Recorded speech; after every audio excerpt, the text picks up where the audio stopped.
Ang bagong katawan. Alam natin na ang ating katawang panlupa ay parang bahay na ating tinutuluyan habang nasa mundo pa tayo. At ito'y masisira. Ngunit alam din natin na may inihandang katawang panlangit ang Diyos para sa atin, na hindi mamamatay kailanman. Ang katawang ito ay ginawa ng Diyos at hindi ng tao.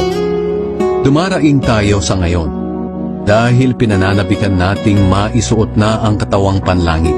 At kapag nangyari ito, hindi matatagpo ang hubad ang ating kaluluwa. Habang nandito pa tayo sa ating katawan, dumadaing tayo dahil sa mga paghihirap. Hindi dahil sa gusto na nating mamatay, kundi dahil sa gusto na nating magkaroon ng bagong katawan para mapalitan na ang katawang may kamatayan ng katawang walang kamatayan. Ang Diyos na rin ang siyang naghanda sa atin para tanggapin natin ang bagong katawan. At bilang katiyakan, ibinigay niya sa atin ang kanyang banal na espiritu.